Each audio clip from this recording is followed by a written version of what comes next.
The helmet camera footage was grainy, 4 months old, but every pixel burned with crystalline clarity into Commander Valencross's memory as she watched it for the 73rd time.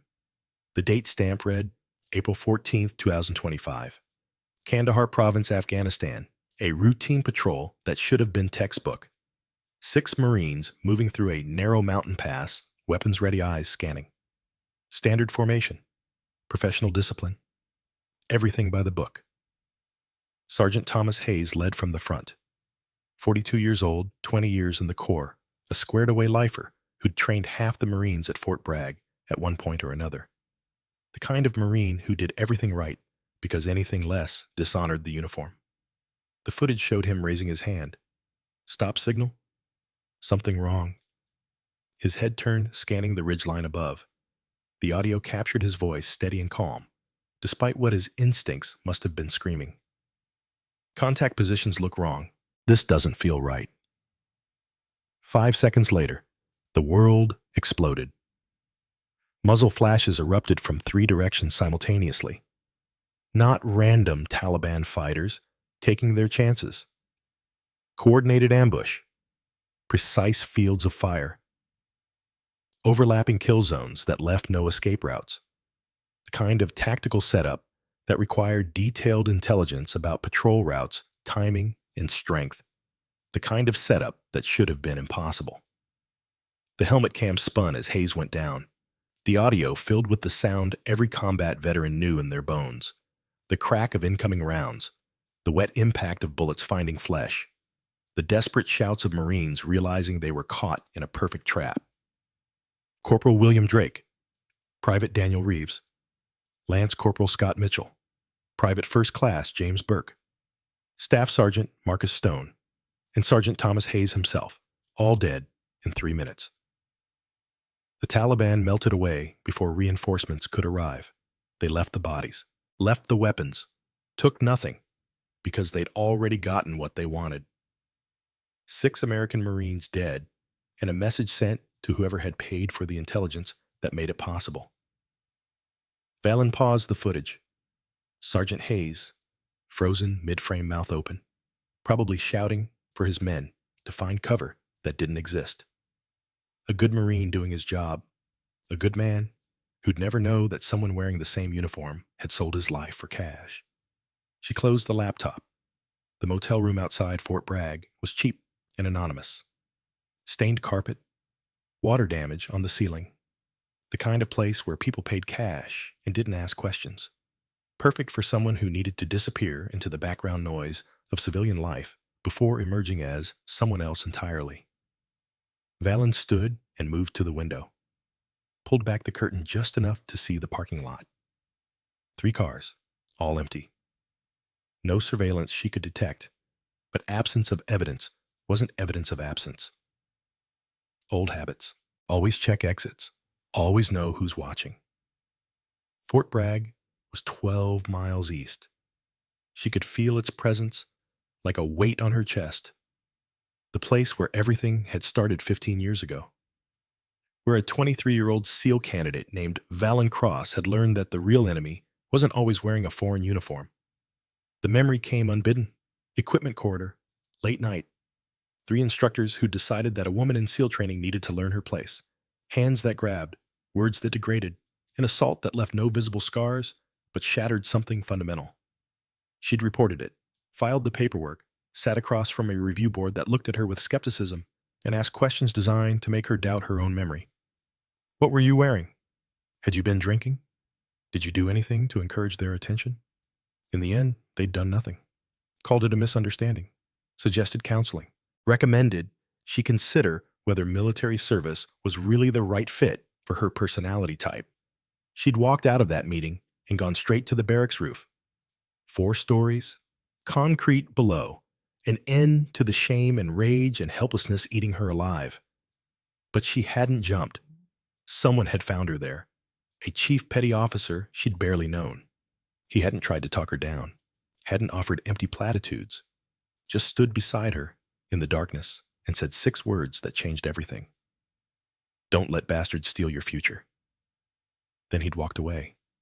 No dramatic rescue, no forced intervention. Just those 6 words, and the space to make her own choice. She'd stepped back from the edge, not because the pain disappeared, not because she suddenly felt better, but because somewhere in those 6 words, she'd heard a challenge, a dare, a suggestion that survival itself could be an act of defiance.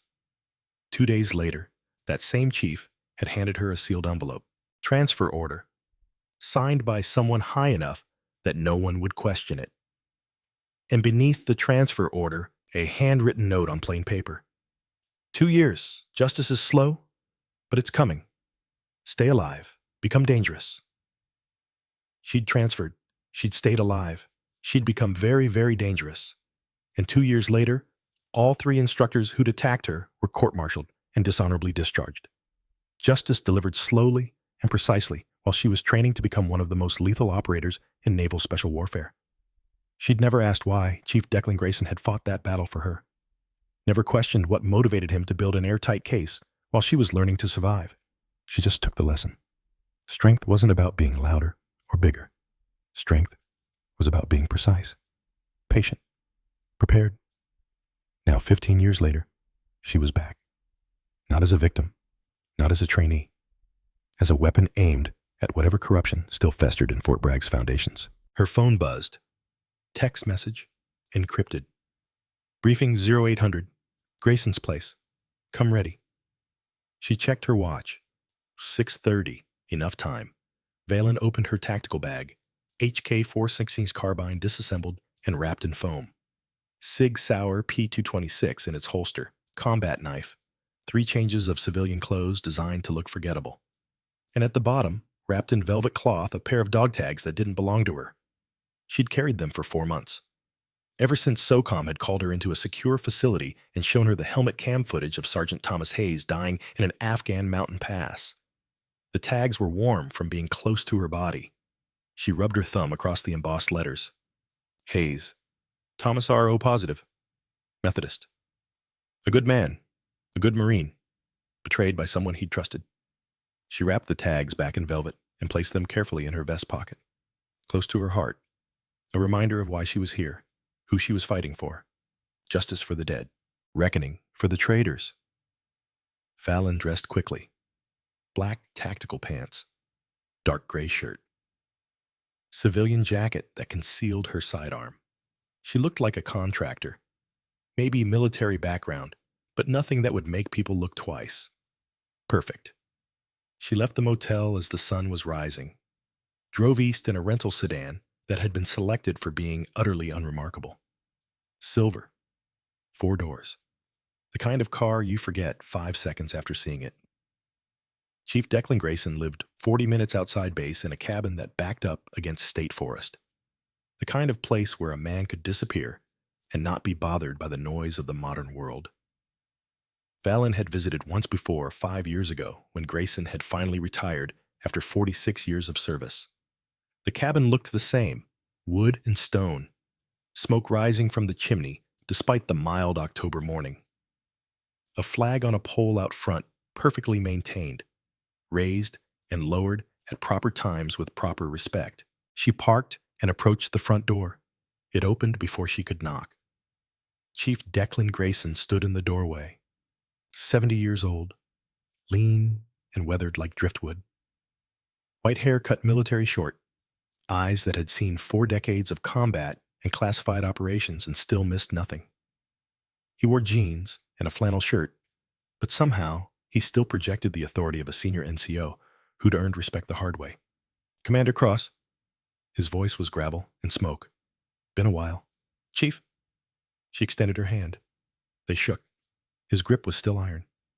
Old soldier, old warrior, old ghost who'd never quite left the fight. Coffee's ready. Come in. The cabin's interior was sparse and clean. Military discipline extended to civilian life. Everything had its place, nothing wasted, nothing excessive. The walls held photos from deployments that spanned from Vietnam through Afghanistan. Men in different uniforms, different wars, same look in their eyes. The look of people who'd seen things that couldn't be unseen. Grayson poured 2 mugs of coffee, black, strong enough to wake the dead. They sat at a plain wooden table. No preamble, no small talk. Professionals who understood that time was a resource to be used efficiently. You saw the footage. Grayson's statement, not a question. 73 times. Valen sipped the coffee. It was good. Perfect ambush. Taliban had exact coordinates, timing, strength. Someone sold them that patrol route. Fort Bragg. Grayson's jaw tightened. My sources say the leak came from the base. Someone with access to deployment schedules and classified movement orders. SOCOM thinks so too. That's why they sent me. Because you have history there. Because I know what rot looks like when it's wearing a uniform. Valen met his eyes. They attacked me 15 years ago. The system protected them until you built the case that took them down. Grayson was quiet for a moment. Then I did what was right. What should have been done immediately. The fact that I had to spend 2 years building an airtight case just to get justice for one assault victim. He shook his head. System's broken. Has been for a long time. That's why I'm going back. Not just for Hayes and his men. For everyone who got failed by that broken system. Dangerous mission. You'll be alone inside the wire. I've been alone in worse places. Grayson pulled a folder from beside his chair, slid it across the table. Manila. Red stripe across the top. Classification markings that meant this conversation was never happening officially. Victor Novak. He said the name like it tasted bad. You recognize that name? Valen opened the folder. Surveillance photo of a man in his 50s. Average height. Forgettable face. The kind of person who could disappear in any crowd. But his eyes were cold. Calculated. The eyes of someone who'd made a career out of betrayal. Former CIA. Berlin Station, late 80s. She read from the file. Resigned 1992. Whereabouts unknown. Suspected intelligence broker. He's more than suspected. Grayson's voice went hard. He's confirmed. I worked with him. Berlin 1989. I was 34 junior case officer running assets during the wall's collapse. Victor was 21 translator low-level support. What happened? He got recruited. KGB dangled money in front of a kid who'd grown up poor in East Germany. He took it. Started passing information. Small stuff at first. Then bigger. By the time I figured out we had a mole, he'd compromised 3 operations and gotten 4 assets killed. Grayson's hand tightened around his coffee mug. Old anger. Old failure. The kind that never quite healed. I built the case against him. Had him dead to rights. Was going to bring him in. He paused. He disappeared? Went underground before we could grab him. I've been looking for him for 36 years. And now he's selling American military intelligence to Chinese MSS. Valen studied the photo. From Berlin to Fort Bragg. How'd he surface? 6 months ago. NSA intercepts caught him communicating with known MSS handlers. Traced the communications back to the Carolinas. He's operating here, using Fort Bragg personnel as sources. Sergeant Hayes and his patrol. Valen's voice went cold. That intel came from Victor. Yes. Grayson pulled out another document.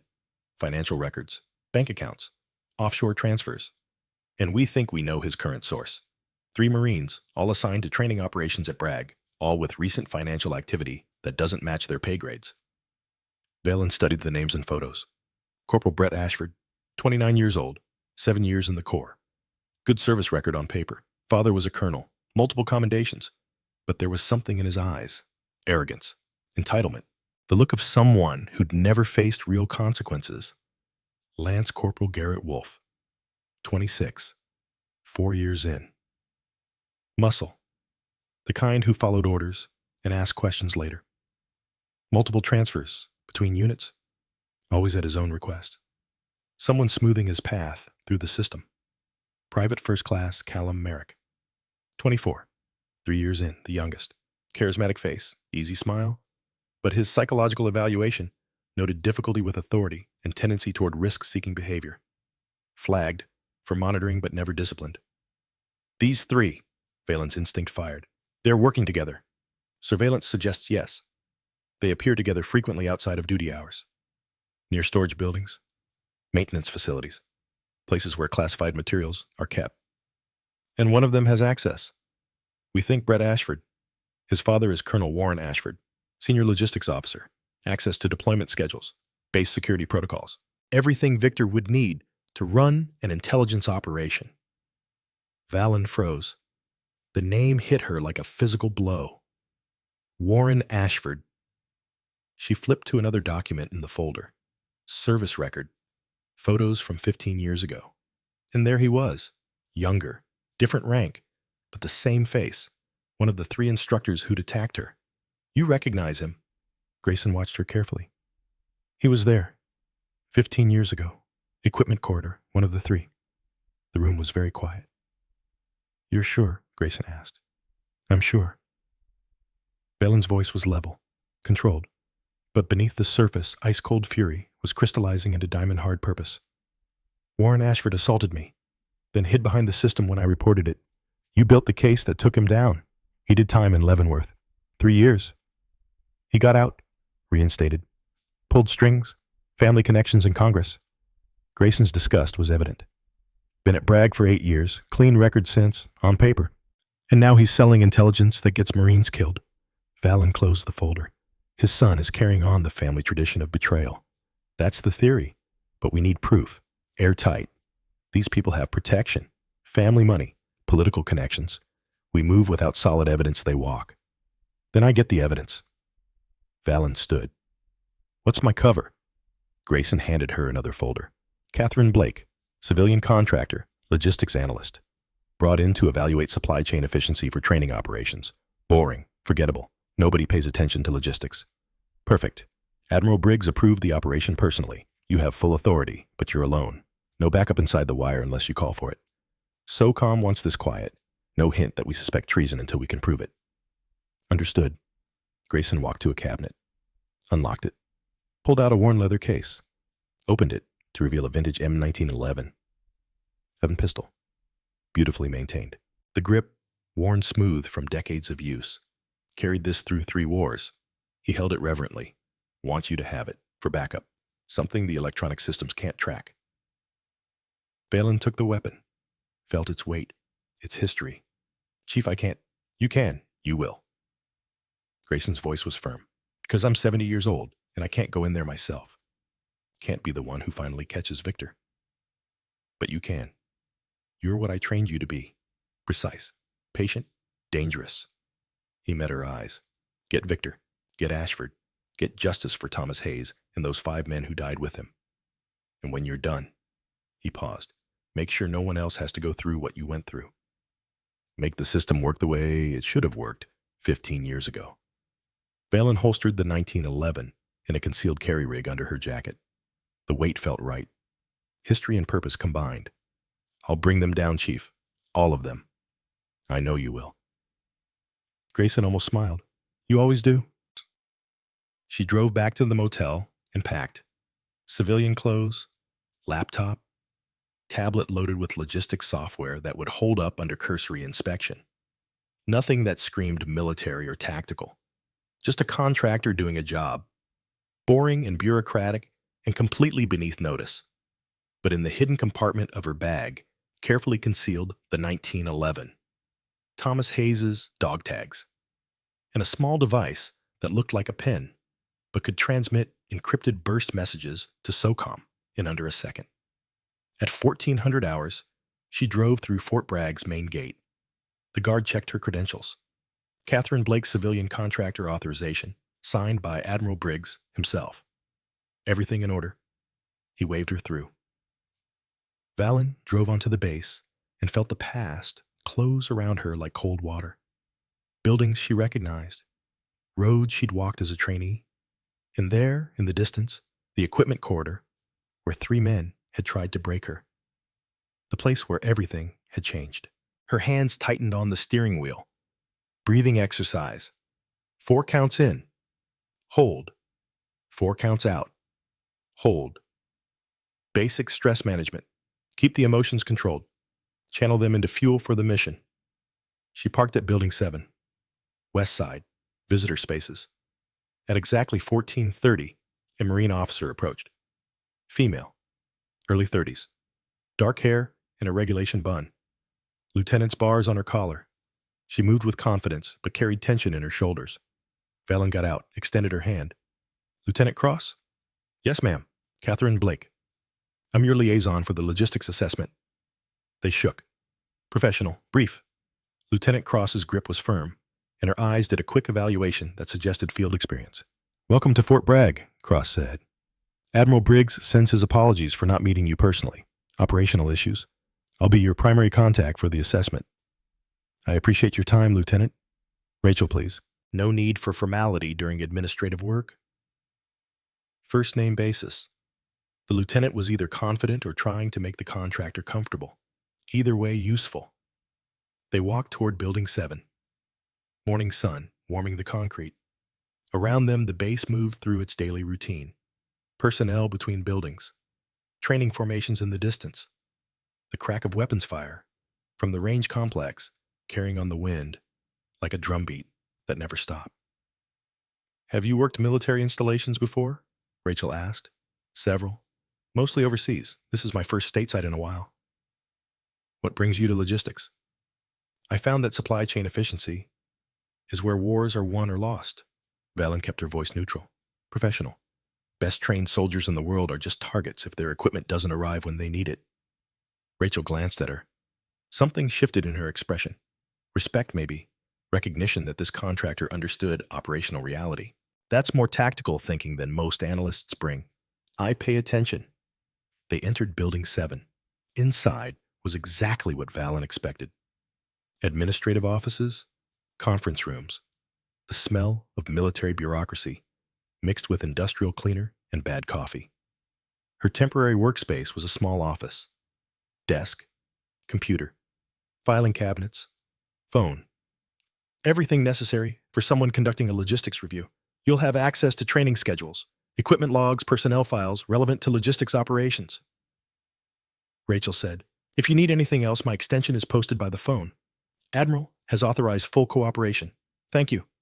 Rachel hesitated at the door. Is there anything specific you're looking for? Any particular concerns that prompted this assessment? Valen met her eyes. Just standard efficiency review, making sure resources are utilized effectively. Rachel nodded slowly. She didn't believe the answer. Smart woman. Well, if you need anything, let me know. She left, closing the door. Valen waited 30 seconds, listening. Rachel's footsteps receding down the corridor. No one else nearby. She crossed to the window. Third floor, western exposure. View of training yards in the distance. Multiple formations running drills in the afternoon heat. Closer between this building and the yard's equipment, storage structures, and a maintenance facility. And beyond those, just visible, past a chain link fence, the equipment corridor. Her jaw tightened. The place where it had happened, where 3 instructors had decided a woman didn't belong, where they'd used hands and words to try to drive her out. Warren Ashford had been one of them. And now he was here, still wearing the uniform, still protected by the system, using his position to sell intelligence that killed the men he was supposed to protect. Valen turned from the window, opened the computer, logged in with her contractor credentials, pulled up training schedules and personnel rosters, started the cover work that would explain her presence. But her real work began after hours. That night, back in the motel, she accessed a system that officially didn't exist. Dark Web Intelligence Database. Compiled from SOCOM operations, CIA intercepts, NSA surveillance. Every piece of classified information gathered by American intelligence over the past decade, cross-referenced and searchable. She entered parameters. Fort Bragg. Financial irregularities. Communications with foreign nationals. Past 6 months. The system processed. Progress bar crawled across the screen. Results appeared. Corporal Brett Ashford. Credit card debt, $47,000. Sudden payment 3 months ago. Single transfer that zeroed the balance. Source offshore account traced through 3 shell companies to a bank in the Cayman Islands. Lance Corporal Garrett Wolf. No debt, but regular deposits. Small amounts? $2,000 here. $3,000 there. Spread across 4 months. Classic payment structure for low-level intelligence sources. Private First Class, Callum Merrick. Gambling debts. Las Vegas. Atlantic City. $32,000 total. Paid off in 2 installments 6 weeks ago. 3 Marines. 3 different financial pressures, all suddenly resolved around the same time frame. the time frame when Sergeant Thomas Hayes and 5 other Marines died in Afghanistan. Valen pulled up surveillance footage from Fort Bragg security cameras. Standard practice was to keep footage for 90 days before archival. She had access through her SOCOM credentials. Started scanning, day by day, hour by hour, looking for patterns. There, 3 weeks ago. Brett Ashford near equipment storage, 2,300 hours, off duty, no reason to be in that area. Meeting someone, civilian clothes, male, average build, unremarkable features. Brett handed him an envelope. The civilian nodded, walked away. Valen zoomed in. Enhance the image. Ran facial recognition against the intelligence database. Match found. Victor Novak. 92% certainty. She had him. The intelligence broker Chief Grayson had been hunting for 36 years, operating on American soil, meeting his source at a military installation, receiving classified information that would be sold to America's enemies. Valen saved the images to an encrypted drive, scrubbed her access logs. Officially, she'd never searched these systems, had never seen this footage. But now she knew. And knowing was the first step to justice. Over the next week, she established her pattern. Morning in Building 7, reviewing documentation.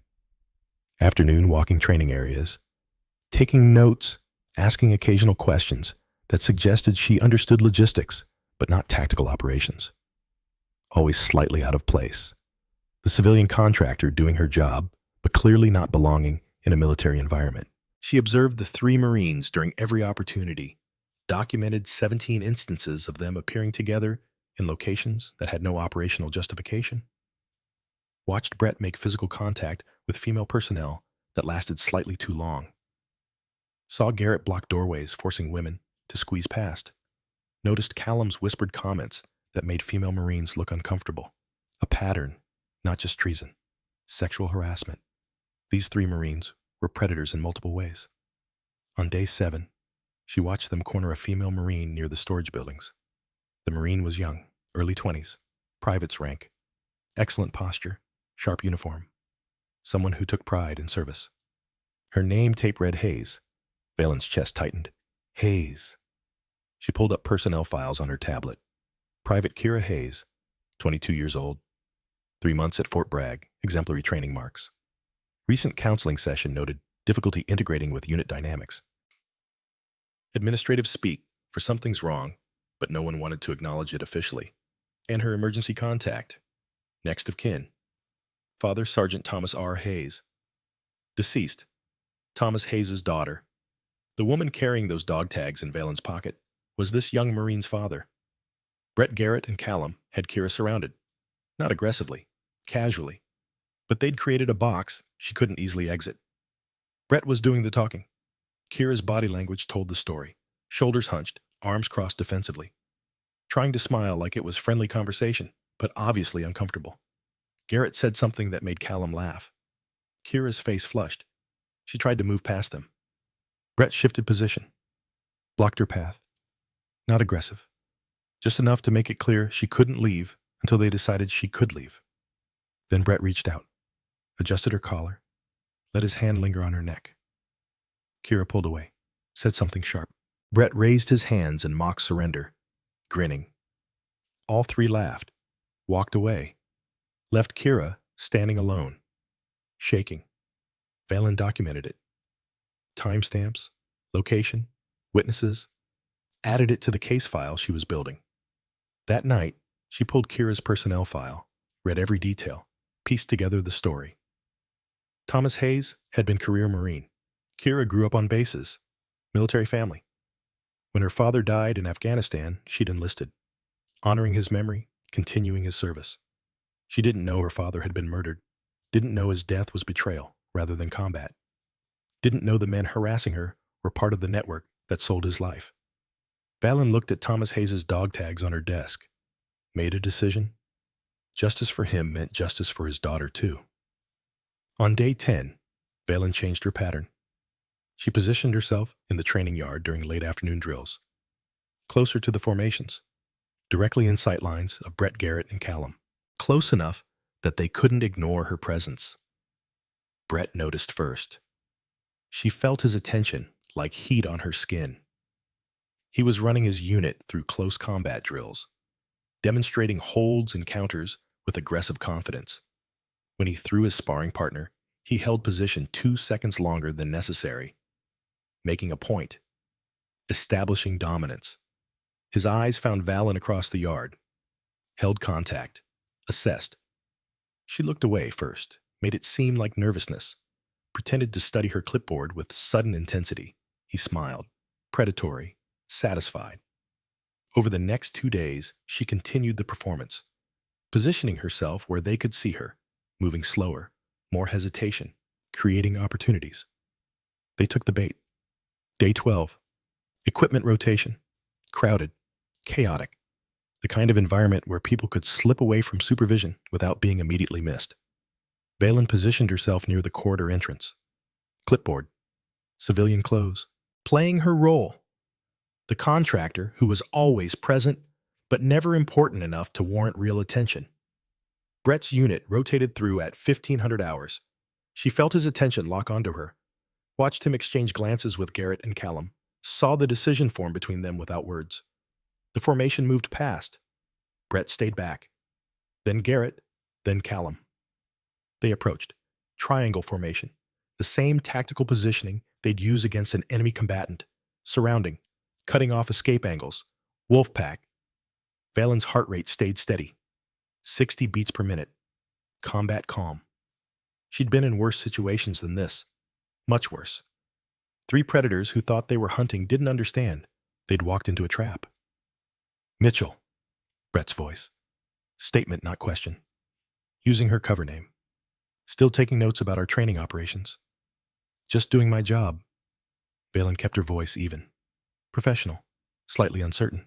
You've been doing your job for almost 2 weeks. When do you finish this assessment? Another week, maybe longer. Depends on data collection. Garrett moved closer, blocking the exit angle toward the main yard. You know anything about actual combat operations, or just paperwork? I know enough to do my job. Logistics. Callum made it sound like an insult. Supply chains and requisition forms. Valen moved to step past them. Brett shifted, not quite blocking her, just making her trajectory awkward, forcing her to squeeze past him, closer than comfortable. His shoulder brushed hers. Deliberate contact masked as accidental crowding. See you around, Blake, Brett said. She walked away, felt their eyes on her back. Heard Garrett say something too quiet to make out, followed by laughter from all 3. Perfect. She'd established herself as a target. Someone vulnerable. Someone they could approach without consequence. Someone who wouldn't fight back. Now she needed to escalate, draw them in deeper, make them confident enough to make the mistake that would finish them. That evening, she called Chief Grayson from a secure line. They're taking the bait, she reported. Harassment is escalating. I give it 48 hours before they make a direct move. You don't have to do this. Grayson's voice was careful. There are other ways to gather evidence. No, there aren't. These men hide behind plausible deniability, accidents and misunderstandings and she-said situations. The only way to expose them is to let them expose themselves. Valen, I'm not the same person I was 15 years ago, Chief. I'm not scared. I'm not helpless. I'm exactly where I need to be, doing exactly what needs to be done. Silence on the line. Then, be careful. Careful is boring. I'll be effective. She hung up, looked at her reflection in the motel room mirror. Black tactical pants, dark shirt, civilian jacket. She looked like a contractor, maybe military background, but nothing threatening. Tomorrow, she would look even more vulnerable, would position herself even more isolated, would give Brett Garrett and Callum every opportunity they needed to make their move. And when they did, she would show them exactly what happened to predators who underestimated their prey. Day 13 began with fog. Thick coastal weather rolling in from the Atlantic. Reduced visibility, muffled sound, the kind of morning that made the base feel isolated and claustrophobic. Perfect conditions for what she had planned. Valen arrived at the equipment corridor at 0800. Clipboard, civilian clothes. Positioned herself near the entrance, documenting equipment flow rates, playing her role, always present, always forgettable. Brett's unit rotated through at 0900. She watched them from the corner of her eye. Brett saw her, said something to Garrett. Both glanced at Callum. Nods exchanged. Decision made. The unit moved on. 3 Marines stayed behind. They approached. Same triangle formation. But this time, they were in the corridor. Out of direct sight from the main training yard. Still technically visible to anyone who looked, but isolated enough that intervention would be delayed. Calculated positioning. They'd done this before. Practiced it. Perfected the art of cornering someone without making it obvious. Blake, Brett's voice. Closer than appropriate. Still taking notes? Yes, standard assessment procedures. You've been watching us all week. Garrett moved to her left. Taking a lot of notes about our operations specifically. I document all training activities. Seems like you're always around when my unit is training. Brett stepped closer, invading space. Makes a guy think you're looking for something. Just doing my job. Your job. Callum circled to her right, completing the formation. No escape route. You know anything about actual training combat preparation, or do you just write reports? I understand logistics. Logistics. Brett made it sound dismissive. Let's see what you've been writing about us. Garrett reached out, plucked the clipboard from her hands. Not aggressive, almost playful, but violation. Taking something that belonged to her without permission, testing boundaries. Hey, Valen kept her voice firm, but not confrontational. I need that. Need? Callum smiled. You'll get it back, eventually. Brett moved even closer, his chest nearly touching hers, forcing her to either retreat or tolerate the invasion. You know what I think? His voice dropped. Intimate. Threatening. I think you're not here to evaluate logistics. I think you're here to find problems. Looking for things to criticize in your reports. That's not my function. No. His hand came up, touched her collar, adjusted it with the same motion he'd used on Kira Hayes. Let his fingers brush her neck. Then why are you always staring, always watching? Valen didn't move, didn't flinch. Met his eyes with carefully controlled discomfort. Someone who didn't know how to handle the situation. Someone trying to maintain professional composure, but obviously uncomfortable. Your collar was crooked, Brett said, voice quiet, menacing. Just helping you look presentable. Garrett still held her clipboard. Callum had positioned himself behind her, blocking retreat. They'd done this before. This exact scenario. Same progression of isolation, intimidation violation.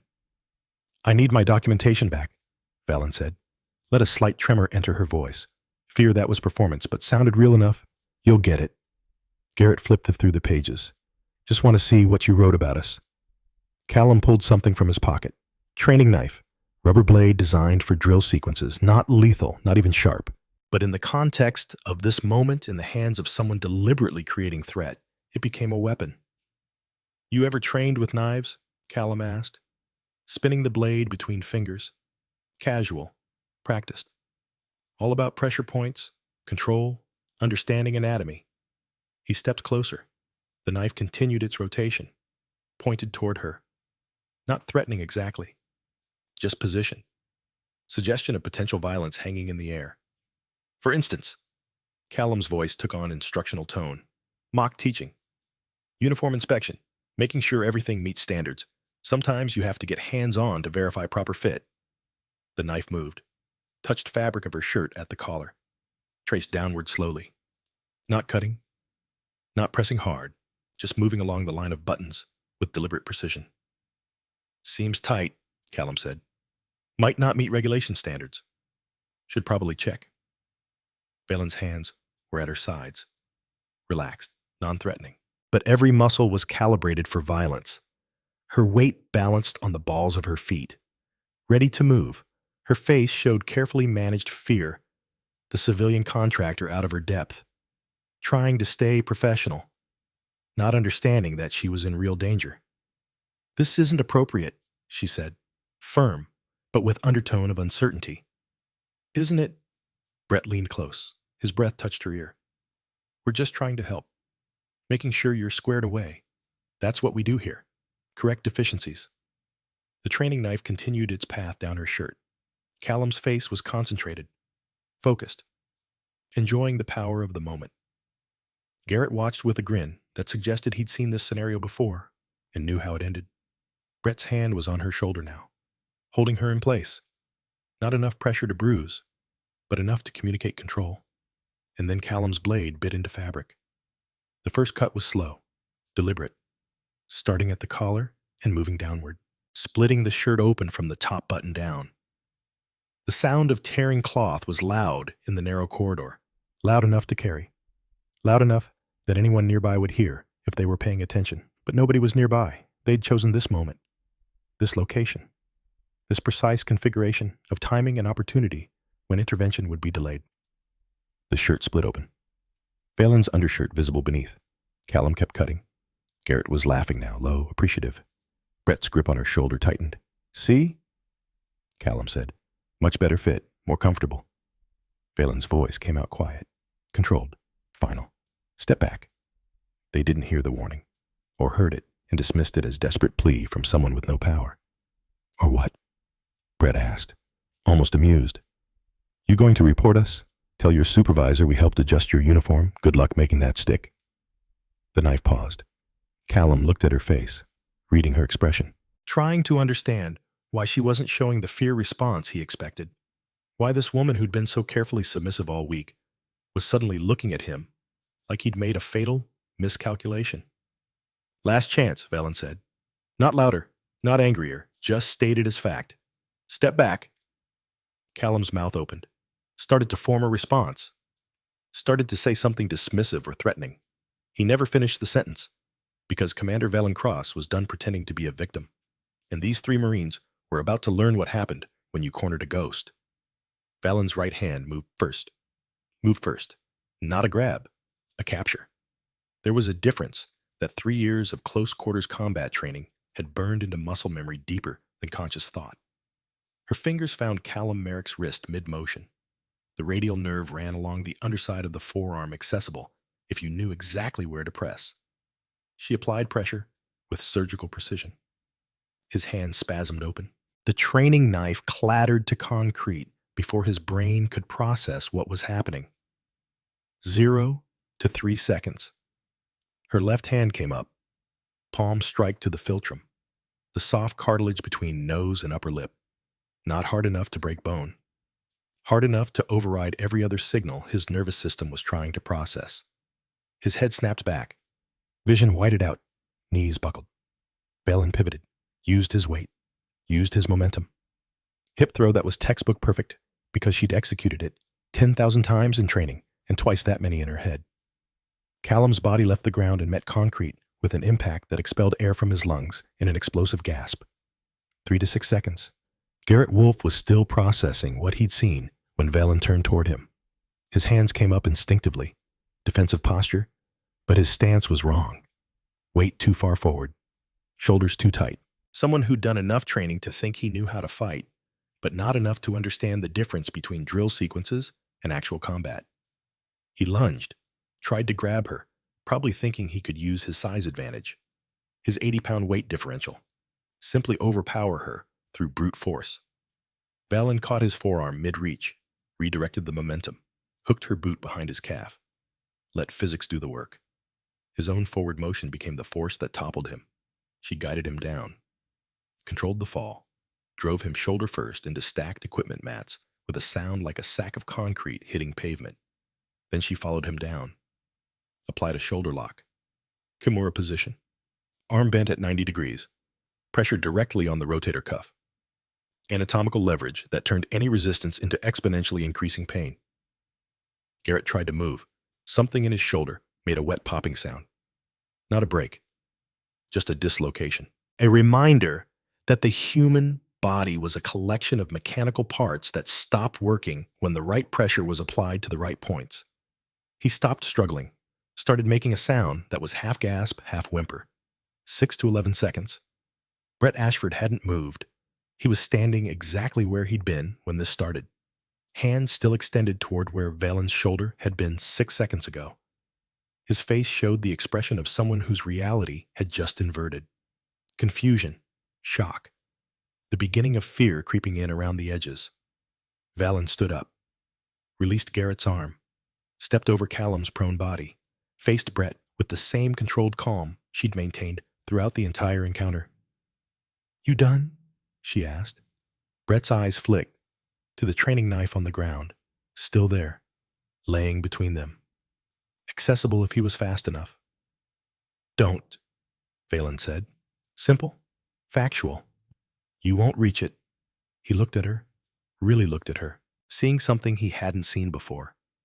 Or maybe seeing something he'd been trained not to see because it contradicted comfortable assumptions about who could be dangerous and who could be dismissed. He moved, lunged for the knife. Valen's boot intercepted his hand mid-reach. She didn't kick.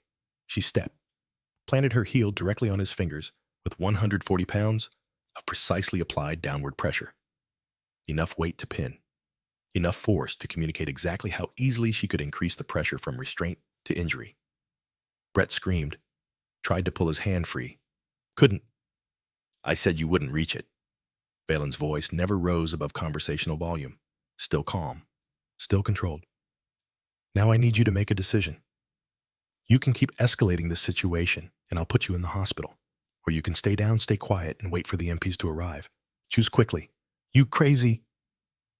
Brett's words cut off as Valen increased pressure slightly. Not enough to actually break anything. Just enough to make the threat real. "That's not the decision I asked you to make," she said. "Hospital or MPs? Choose." Footsteps. Running. Multiple people converging on the corridor. The sounds of the scuffle had finally drawn attention. MPs, instructors, personnel responding to a disturbance. Valen lifted her boot from Brett's hand, stepped back, resumed a neutral stance. Hands visible. Non-threatening. The picture of someone who'd defended themselves and then immediately de-escalated. Gunnery Sergeant Marcus Stone rounded the corner first. 2 MPs right behind him. They took in the scene. 3 Marines on the ground in various states of pain and shock. 1 civilian contractor standing calmly with her shirt torn open, held together with one hand, a training knife on the floor between them. Stone's face went through several expressions in rapid succession. Confusion.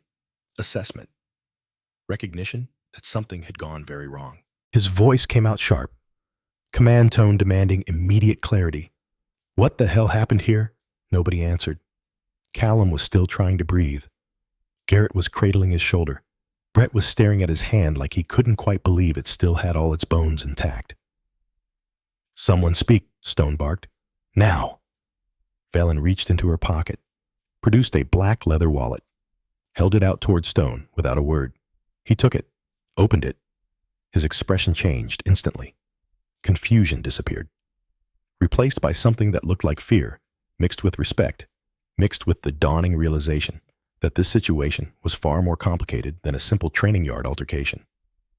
Federal credentials, SOCOM authorization, classification levels that meant this woman had authority that superseded his rank and his chain of command. "Commander Cross." Stone's voice had dropped an octave. Formal, careful. The tone of someone who just realized he was talking to someone who could end careers with a phone call. Valen said nothing. I said nothing, just held his gaze while the MPs moved past him to secure the 3 Marines. One of the MPs started to approach Valen.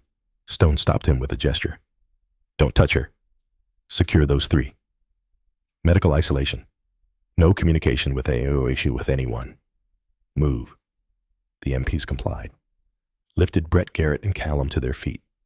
Started reading them their rights in the flat mechanical voices of people following procedure without understanding context. Stone was still holding Valen's credentials, still staring at the clearance levels and authorization codes and the information that officially didn't exist in any database, but carried more weight than any rank insignia. "Commander Cross," he said finally, quiet, almost respectful. "Do you require medical attention? No. Do you wish to file charges?" Valen looked at the 3 Marines being escorted away by MPs. Brett was trying to maintain some dignity. Garrett looked like he might vomit. Callum still hadn't fully processed what had happened. "I don't file charges," she said. "I make recommendations, and I recommend you call Admiral Briggs immediately. Tell him we have a situation that requires his immediate personal attention." Stone nodded, started to move away, stopped, turned back. Ma'am, permission to ask, what exactly are you doing on this base? Valen picked up the training knife from the ground, examined it, the rubber blade that had been used to cut open her shirt. Evidence, proof, irrefutable documentation of assault. Cleaning house, Sergeant, that's what I'm doing, cleaning house. She handed him the knife and walked past him toward Building 7. Behind her, the corridor erupted into controlled chaos. Radio calls, rapid response, the machinery of military justice beginning to grind into motion. But Valen's mind was already 3 steps ahead. The assault was documented. The 3 Marines were in custody, but they were just symptoms, just small players. The real target was still out there. Victor Novak, the intelligence broker running these 3 idiots and collecting American secrets to sell to the highest bidder, and Colonel Warren Ashford, the man who'd assaulted her 15 years ago and was now betraying his country, using his son as a cutout, selling information that got good Marines killed. Time to finish what she'd started. Admiral James Briggs arrived at the detention facility in 8 minutes. His vehicle left tire marks in the parking lot where he'd taken the turn too fast. When he entered the building, his uniform looked like he'd put it on while running. Valen was waiting in the command observation room. She'd changed into a spare uniform, anonymous gray fatigues that carried no rank or identification. The torn shirt was sealed in an evidence bag on the table in front of her, along with the training knife and a detailed incident report she'd written in the 20 minutes since the MPs had secured the corridor. Briggs entered without knocking. Looked at her, looked at the evidence bag, looked at the monitor showing 3 separate holding cells where Brett Garrett and Callum sat in isolation, still trying to understand how their morning had collapsed into criminal charges and career-ending consequences. Commander Cross. Briggs's voice was controlled, but she could hear the tension underneath. I've read the preliminary report. I need to hear it from you directly. What happened? Valen stood. Not because protocol required it, because the conversation would be easier if they were on equal footing. Briggs was 58, career Navy, enough combat ribbons on his dress uniform to fill a wall. He'd earned respect through decades of service. She could give him that much. 3 Marines assaulted a federal officer conducting a classified investigation. They used a training knife to cut open my uniform shirt while making explicit threats. I defended myself using minimal, necessary force. All 3 are in custody with non-life-threatening injuries. The evidence is documented and irrefutable. Briggs exhaled slowly, sat down heavily in the chair across from her. For a moment, he looked older than his 58 years, tired, like a man who'd been expecting bad news and had just received confirmation that it was worse than he'd imagined. Classified investigation, he repeated. SOCOM didn't send you here for a logistics assessment. No, sir. Then what? Valen pulled a sealed folder from her bag, placed it on the table between them. Top secret clearance band across the cover. She'd compiled the evidence over the past 10 days. Financial records, surveillance photos, communication logs, pattern analysis. Everything that connected 3 Marines to a former CIA officer turned intelligence broker. Briggs opened the folder. Read in silence. His expression darkened with each page. Victor Novak, he said finally. I know that name, or knew it. CIA Berlin operations early 90s. Disappeared after the Cold War ended. We assumed he'd retired quietly. He went private, selling classified information to foreign intelligence services. Chinese MSS primarily. He's not particular about clients. Whoever pays the highest price gets access to American military secrets. And these 3 Marines were his sources. Small-scale operatives, gathering deployment schedules, patrol routes, operational details. Probably didn't understand the full scope of what they were involved in. Probably told themselves it was harmless. Corporate intelligence? Nothing that would actually get people killed. Briggs's jaw tightened. 6 Marines died in Afghanistan 4 months ago. Ambush.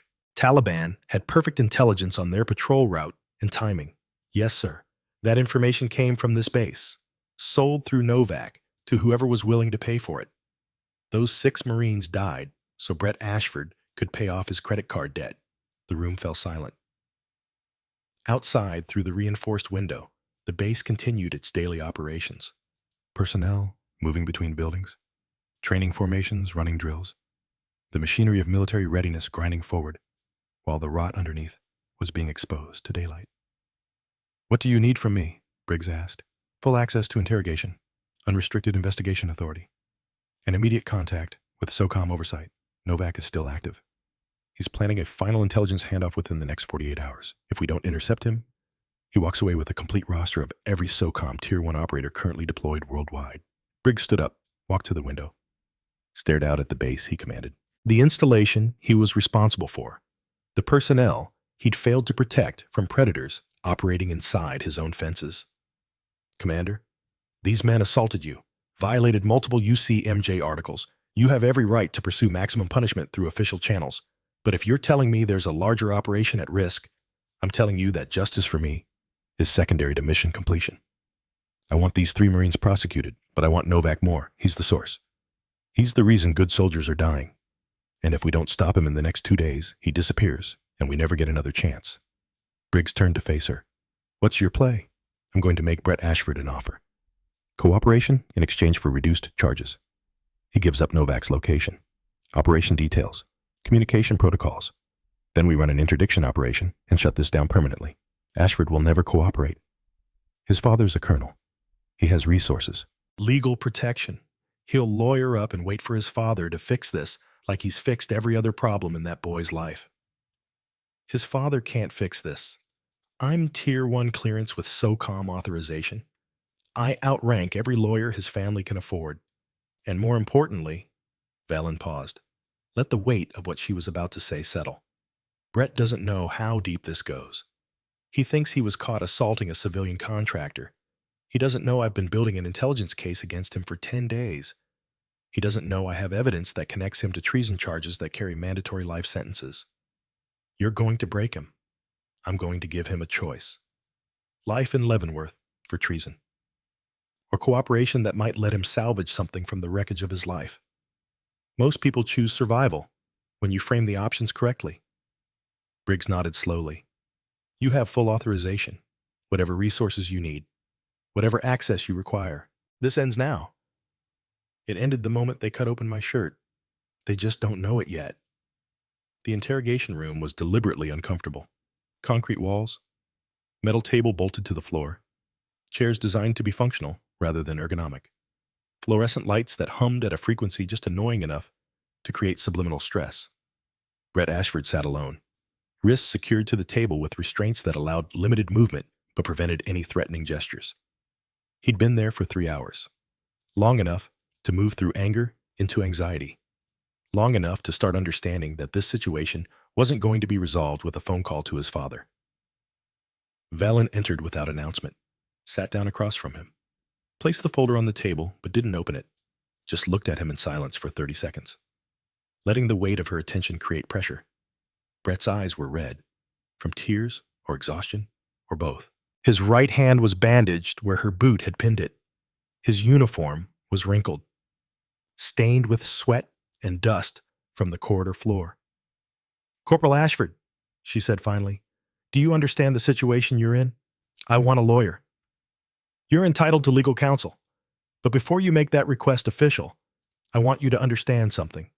The moment you invoke that right, this conversation ends. And the moment this conversation ends, your options narrow considerably. So I'm going to explain what's happening. And then you can decide whether legal representation is really your best choice right now." She opened the folder, slid the first page across the table. Financial records showing $47,000 in credit card debt, followed by a sudden payment that zeroed the balance 3 months ago. Single transfer. That's you. That's your bank account. That payment doesn't match your military salary, doesn't match any legitimate source of income. What it does match is the exact payment schedule for classified intelligence being sold to foreign operatives. Brett's face went pale. "I don't know what you're talking about." She slid another page across. Surveillance photo. Brett handing an envelope to Victor Novak near the equipment storage building. "That's you. That's Victor Novak, former sea officer, current intelligence broker. Specializes in selling American military secrets to whoever bids highest. That envelope you're handing him contained deployment schedules for the 3rd Marine Division. Classified information that you accessed illegally and sold for cash. I didn't. That was treason. That's the word you're looking for. Title 18 United States Code Section 2381. Whoever owing allegiance to the United States levies war against them or adheres to their enemies, giving them aid and comfort within the United States or elsewhere, is guilty of treason. Mandatory sentence, life imprisonment or death. Brett's breathing accelerated, panic starting to override denial. I didn't know. Novak said it was corporate intelligence. He said companies wanted to know military logistics for planning purposes. He said it was legal gray area, consulting work. And you believed that I needed the money. My father cut me off after the last incident, and I had debts, and 6 Marines are dead because of information you sold. Valen's voice didn't rise, but the temperature in the room dropped 10 degrees. She pulled out another document. Photos. 6 Marines in dress uniform. Professional portraits. The kind taken for official records and sent home to families. Sergeant Thomas Hayes. Corporal William Drake. Private Daniel Reeves. Lance Corporal Scott Mitchell. Private First Class James Burke. Staff Sergeant Marcus Stone. She placed each photo on the table, lined them up, made Brett look at them. 4 months ago, Afghanistan, Taliban ambush. Perfect intelligence on patrol routes and timing. These 6 men died so you could pay off your credit cards. Do you understand that? Can you process what that means? Brett's face crumpled. The careful control he'd been maintaining shattered. I didn't know. I swear I didn't know anyone would die. Novak said it was just... Novak lied. That's what intelligence brokers do. They recruit idiots who are desperate or greedy or stupid enough to betray their country. Then they insulate themselves from consequences while you take all the legal risk. And right now, Brett, you are facing consequences that will end your life. Not metaphorically, literally. You will spend the rest of your natural existence in a federal supermax prison. Isolated 23 hours a day, no possibility of parole, no hope of release. Nothing but decades of concrete walls and silence until you die forgotten. She let that image settle, watched him process the reality of what she was describing, watched fear overwhelm whatever denial or rationalization he'd been using to protect himself. Unless, she said quietly. Brett's head snapped up. Unless what? Unless you cooperate fully and immediately. You tell me everything about your relationship with Novak, communication protocols, payment structures, what information you've provided, what intelligence he's planning to sell next. You give me enough to intercept him before he completes his final handoff. And in exchange, I recommend reduced charges, not immunity. You're still going to prison. But cooperation might be the difference between 20 years and life. Might be the difference between federal minimum security and supermax isolation. Might be the difference between having any chance at a future and dying in a cell. Brett was crying now, full breakdown. The facade of tough Marine corporal dissolving into a terrified 29-year-old who'd made catastrophically bad decisions and was only just beginning to understand the price. What do you want to know? In the observation room behind one-way glass, Chief Declan Grayson stood with Admiral Briggs. Watching, listening. She's good, Briggs said quietly. She's the best. Grayson's voice carried pride. I trained her, but she surpassed her training years ago. This is personal for her. Ashford was one of the instructors who assaulted her 15 years ago. I know. I built the case that took him down then. Thought we'd cleaned house. Apparently not thoroughly enough. They watched Valen methodically extract information from Brett. Patient. Precise. Never losing control. Never letting emotion override tactical objectives. She wants to go after Novak personally, Grayson said. Run the interdiction herself. Can she handle it? She's handled worse. Afghanistan. Syria. Yemen. Places that would give you nightmares. She's survived everything they've thrown at her. He paused. But this is different. This is home. This is personal. That can cloud judgment. Will it cloud hers? Grayson watched Valen through the glass. Saw the woman he'd found on a rooftop 15 years ago. The trainee who'd been broken. Who'd chosen to survive. Who'd become something harder and more dangerous than anyone expected. No, he said finally. It won't cloud her judgment. It'll sharpen it. Make her more focused, more determined. Personal stake doesn't make her weaker, makes her unstoppable. 3 hours later, Valen had what she needed. Brett had broken completely, providing details about his recruitment by Novak, the payment system, the intelligence he'd gathered, and most critically, the final operation Novak was planning. Tomorrow night, private airfield, 100 miles south of Fort Bragg. Novak was scheduled to meet a Chinese MSS officer and transfer a comprehensive intelligence package. Complete SOCOM operational rosters, deployment schedules, undercover operative identities, market value estimated $10 million, strategic value incalculable. The kind of information that could compromise active operations worldwide and get dozens of operators killed. Valen left the interrogation room and went directly to Admiral Briggs's office. He was waiting with Chief Grayson and 2 NCS agents. "We have location and timing," she said without preamble. "Novak is making his final handoff tomorrow night. Private airfield. Coordinates in the brief. He's meeting a Chinese MSS officer to transfer comprehensive SOCOM intelligence. If that package changes hands, we're looking at operational compromise on a scale that could take years to recover from." "FBI can handle the interdiction," one of the NC's agents said. "This is domestic territory, federal jurisdiction." "FBI response time is too slow. Novak will have counter surveillance. The moment he detects federal presence, he runs. We need surgical precision, small team, fast insertion, capture before he knows we're there." "You're talking about an unsanctioned tactical operation on American soil." "I'm talking about stopping a traitor from selling intelligence that will get American operators killed. And I'm not asking for permission. I'm Tier 1 SOCOM with operational authority. I'm notifying you of my intent as a courtesy, but I'm running this operation whether you approve or not." The room fell silent. Bureaucratic authority colliding with operational necessity. Admiral Briggs broke the silence. "Commander Cross has full authorization from this command. NCIS can provide support resources, but tactical decisions belong to her. Anyone who has a problem with that can take it up with SOCOM after we've secured the intelligence package and captured Novak. Are we clear?" The NCIS agents nodded reluctantly. Grayson smiled slightly, recognizing the bureaucratic maneuvering that had just given Valen complete operational freedom while covering everyone's careers if things went wrong.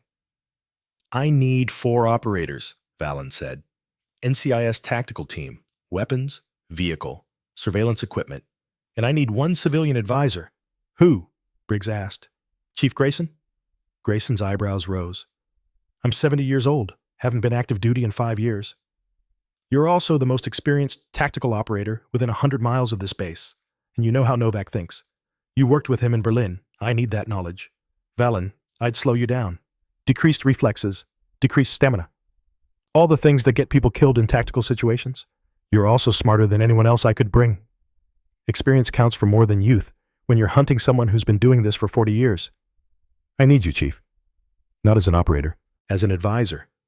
You help plan. You provide tactical consultation. But you stay rear security. No front line." Grayson was quiet for a moment. Then, "Your operation, your call. If you think I can help, I'm in. Thank you." Briggs stood.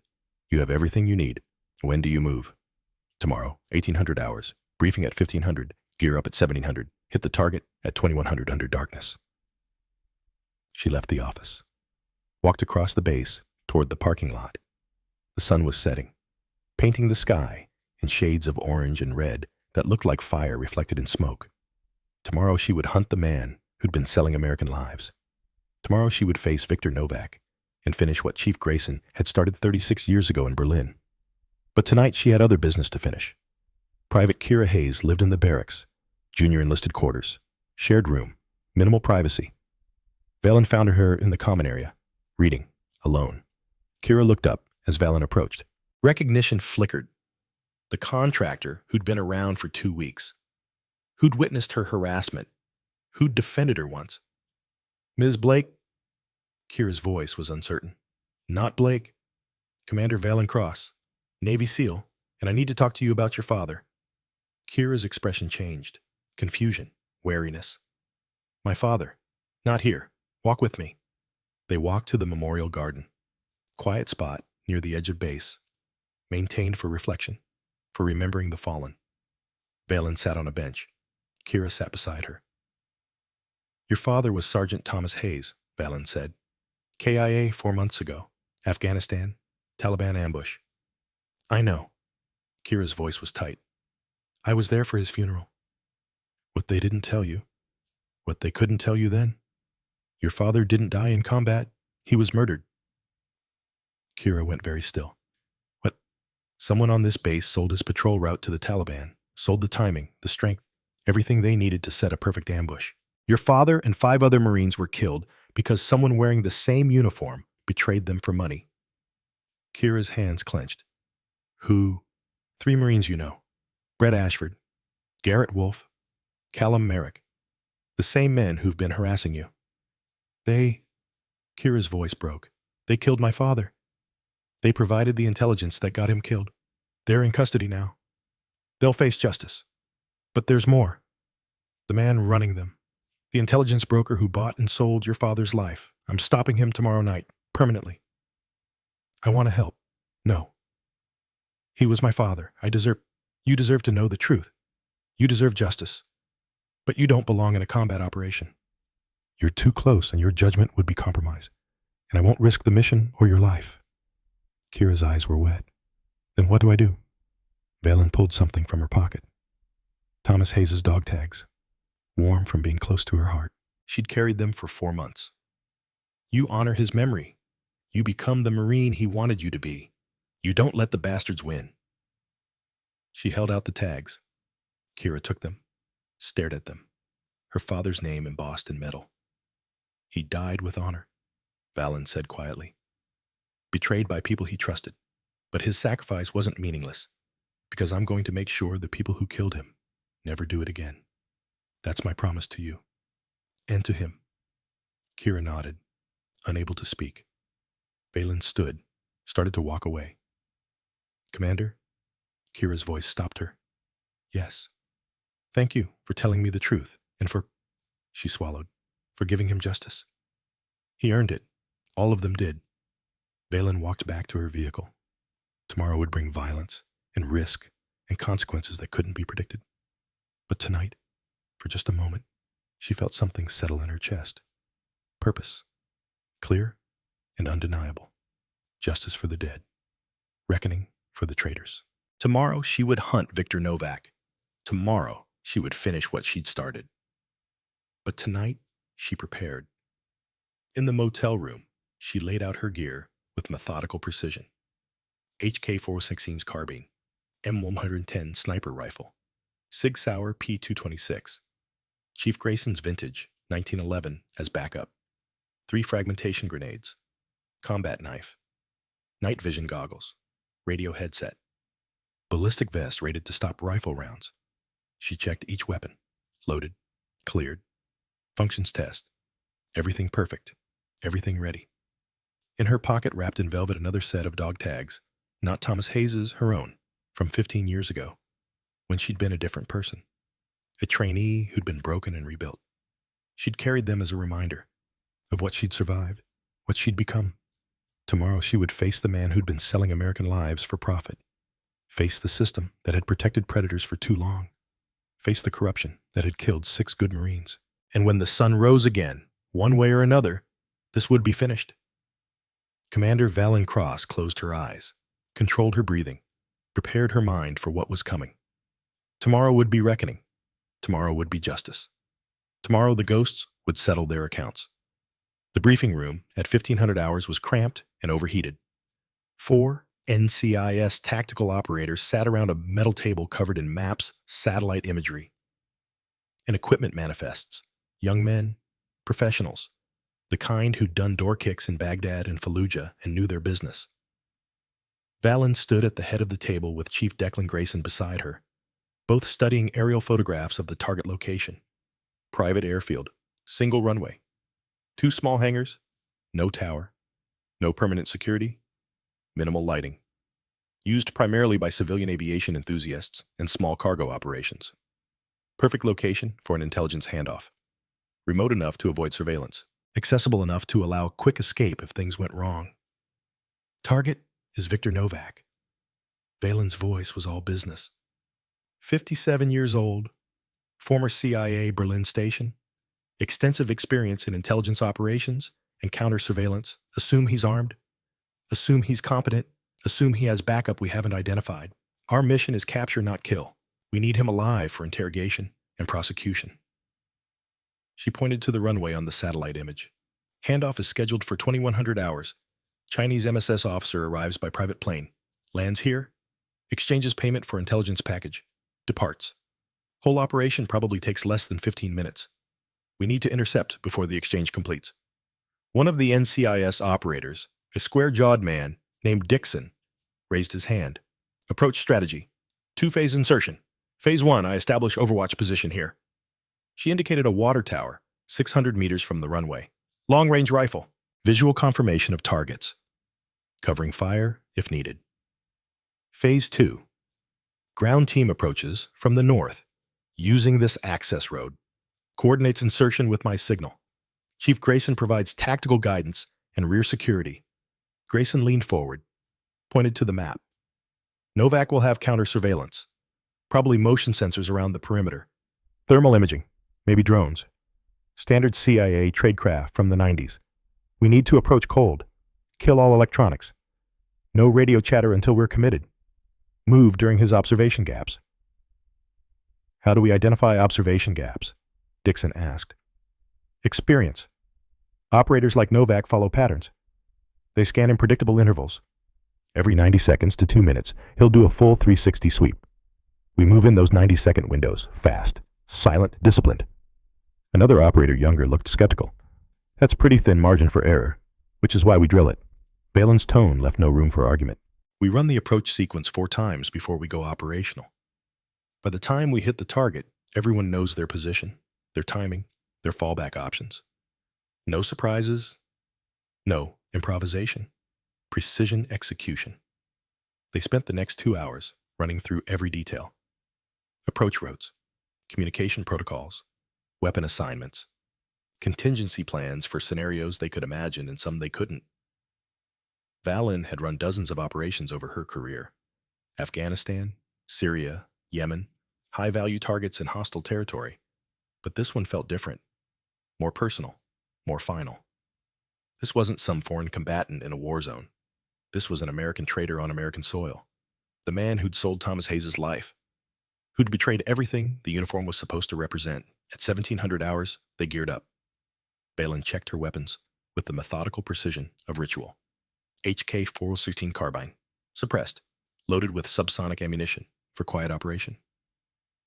M110, sniper rifle, .38 caliber, match-grade ammunition capable of precision, shots out to 800 meters. Sig Sauer, P226 sidearm. Chief Grayson's vintage 1911 is backup. 3 fragmentation grenades, combat knife, night vision goggles, radio headset, ballistic vest. Grayson stood beside her loading his own weapons. He'd chosen an older loadout, the 1911 pistol he'd carried through 3 wars. Remington 870 shotgun, Cold War-era web gear that looked ancient but was meticulously maintained. You nervous? He asked quietly. Always. Valen chambered around in the HK-416. Anyone who says they're not nervous before an operation is either lying or stupid. Good. Nervous keeps you sharp. Overconfident gets you killed. They loaded into 2 vehicles. Valen and Grayson in the lead with Dixon. The other 3 operators in the follow vehicle. Civilian cars. Nothing to distinguish them from regular traffic. But inside each vehicle was enough firepower to fight a small war. They drove south through gathering darkness. The October sun sinking below the horizon in shades of blood orange and deep purple. Perfect conditions. No moon, minimal ambient light. The kind of darkness that swallowed movement and made stealth possible. At 2,000 hours, they reached the staging area. Abandoned gas station, 2 miles from the target airfield. They parked behind the building, killed the engines, waited. Silence settled over the team. Pre-operation tension that every operator knew.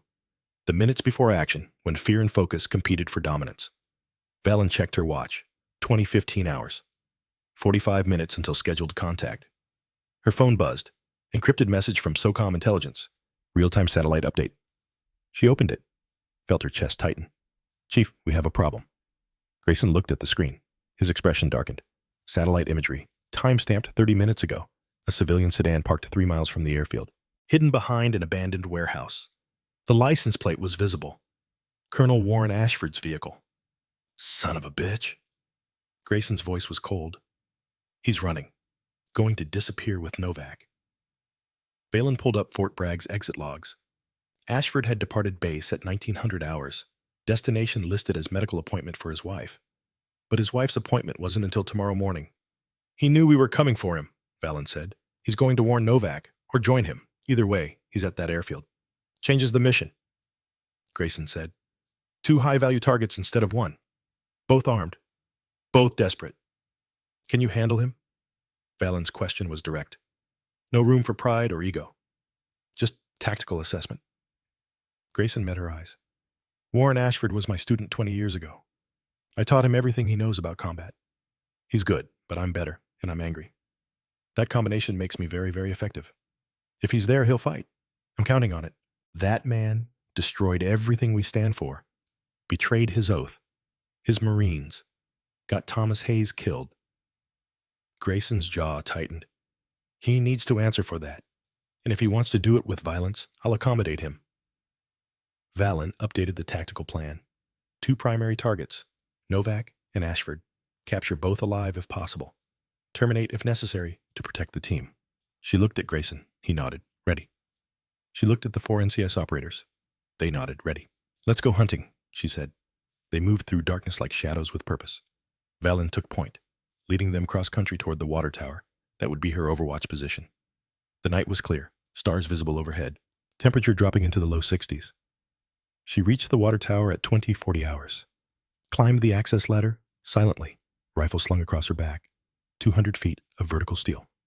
She moved with practiced ease, someone who'd done urban climbing in hostile territory dozens of times. At the top, she had perfect sight lines.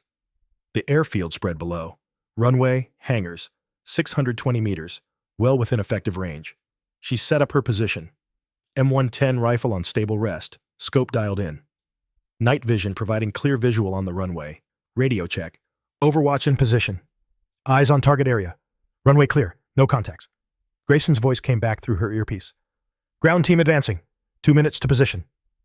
She watched through the scope. The airfield was dark, except for a single security light near the larger hangar. No vehicles visible. No movement. But she knew they were there. Novak, Ashford, waiting in the darkness, like predators preparing to feed. At 2055 hours, a vehicle appeared. Black SUV, civilian plates, approaching from the south access road. It parked near the hangar. 2 men got out. Valen's scope found the first man, Victor Novak. She recognized him from the surveillance photos. Average build, forgettable features. Moving with careful precision that spoke of decades doing this work. The second man was younger, bigger, moving with military bearing. Security contractor, probably ex-special forces. He carried himself like someone who knew violence intimately. Both were armed. Pistols visible under jackets. 2 contacts, Valen reported. Positive ID on Novak, 1 security asset, both armed. No sign of Ashford yet. At 20:58 hours, another vehicle emerged from the opposite direction. Civilian sedan, no headlights. It stopped behind the second hangar, hidden from Novak's position. The driver's door opened slowly. Colonel Warren Ashford stepped out. He wore civilian clothes, dark jacket, pants. But he moved with military precision. 20 years of service written into every gesture. He was armed. Military sidearm, M9 Beretta. Standard officer issue. He scanned the perimeter. Professional. Careful. Then moved toward Novak's position, staying in shadows. Third contact. Valen's voice was ice. Colonel Ashford on site, armed, moving to Novak's position. He's providing security or planning to run with him. Grayson's response was immediate. He's mine. When this kicks off, I'm taking Ashford. You focus on Novak. Chief, you're 70. I know what I am, and I know what he is. A traitor who destroyed everything I taught him. I'm finishing this. Understood. Valen hesitated, then understood. Your call. At 2100 hours exactly, she heard the aircraft. Small plane, single engine, approaching from the east. It circled once, confirming the airfield, then lined up for landing. Touched down smoothly. Taxied to a stop near Novak's position. The plane's door opened. A man stepped out. Asian features, mid-40s, wearing a suit that looked expensive even in darkness. Chinese MSS officer. He carried a metal briefcase. Payment. Novak approached with his own briefcase. Intelligence package. The transaction that would compromise dozens of American operators worldwide. Ashford moved from the shadows, positioned himself between the exchange and potential threats. Security overwatch. Professional. Competent. Ground team, you are go. Velen's voice was calm. Repeat. You are go. 3 targets. Novak priority. Ashford secondary. Move now. Grayson's team erupted from concealment. 4 operators moving fast across open ground. Weapons up.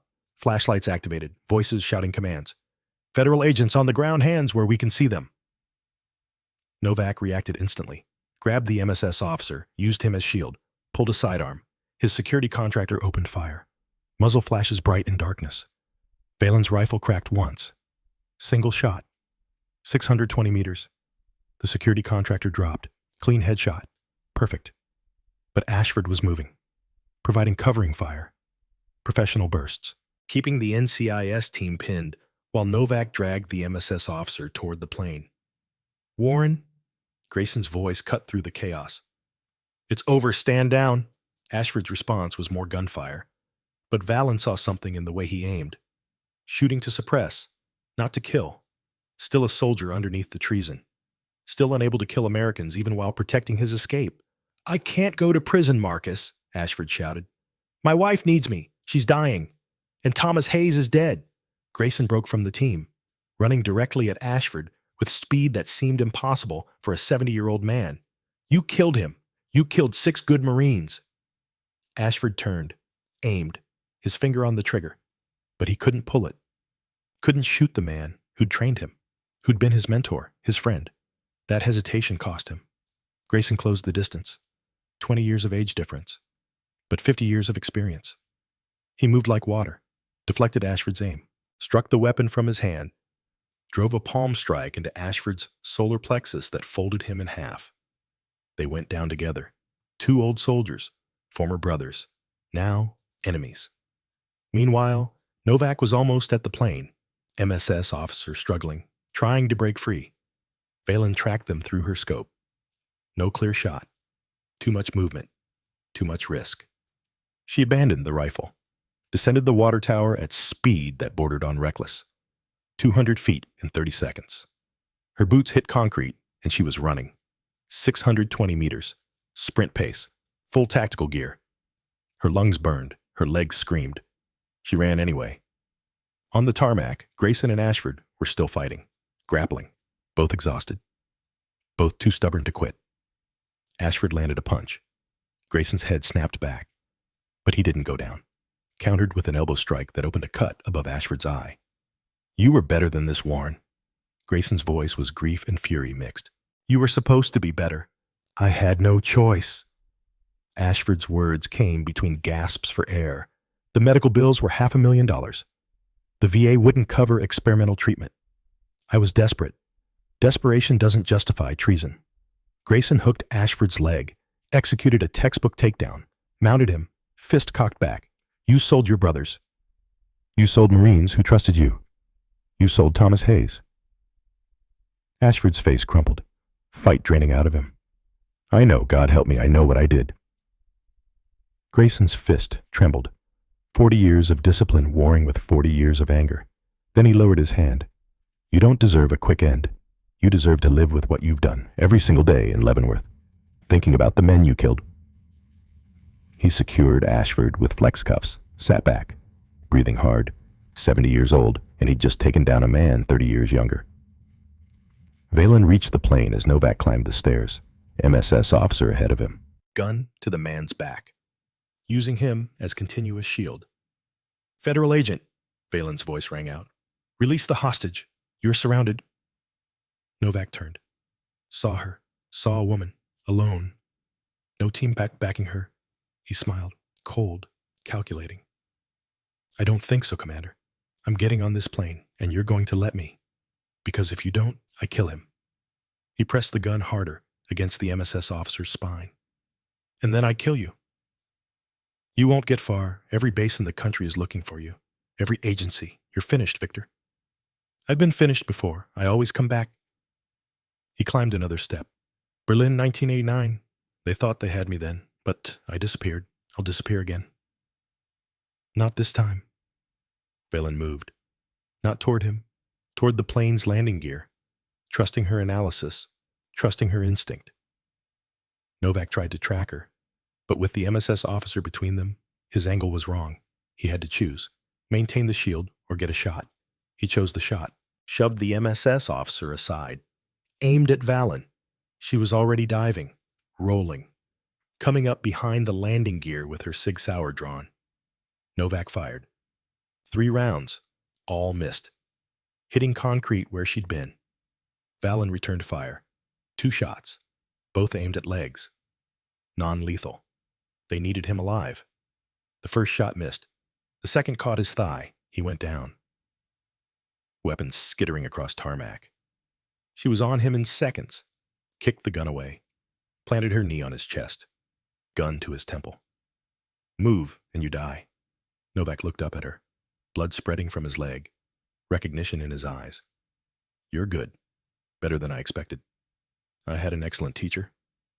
Marcus Grayson. I should have known. He never stopped hunting me. 36 years? He waited. Built cases, followed leads, stayed patient. Valen pressed the gun harder. And now you're caught. All those years of running. Finished.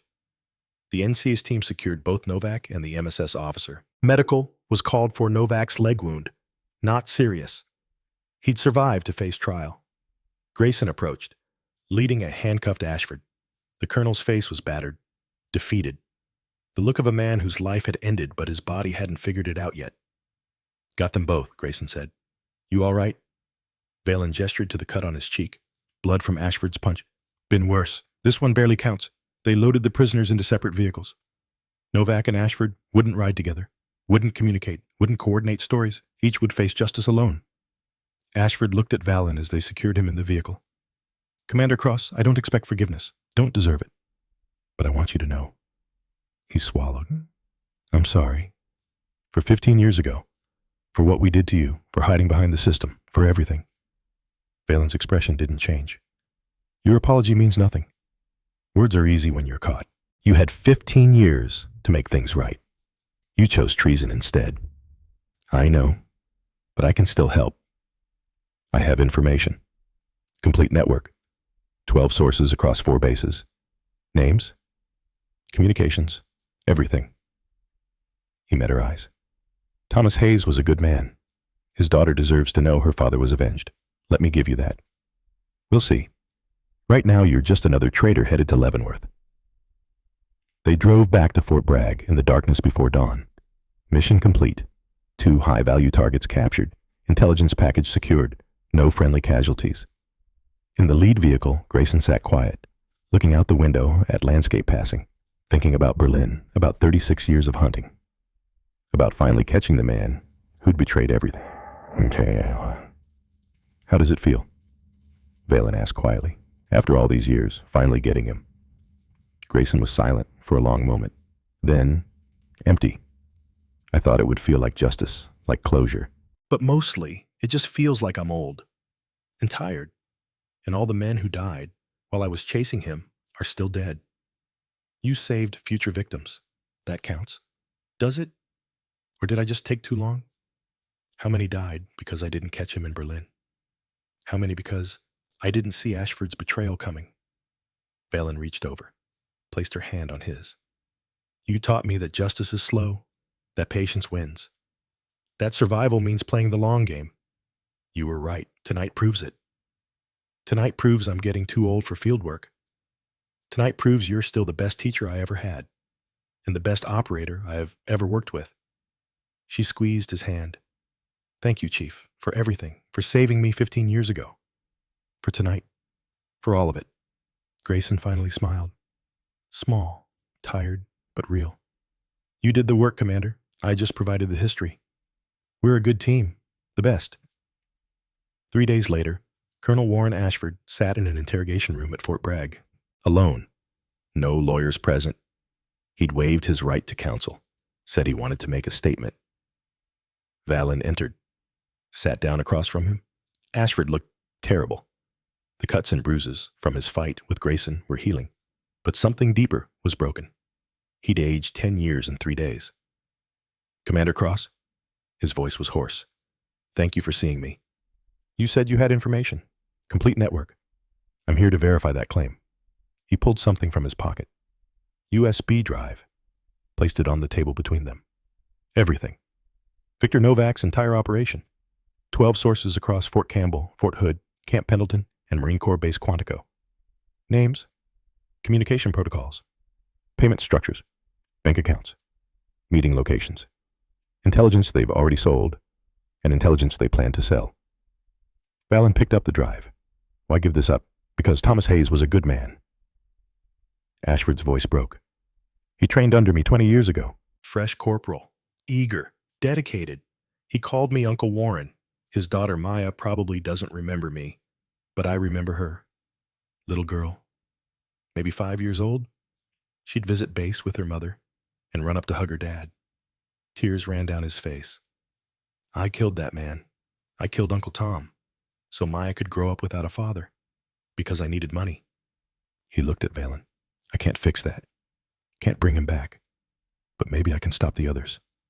Maybe I can save the next patrol, the next Thomas Hayes. It doesn't erase your crimes.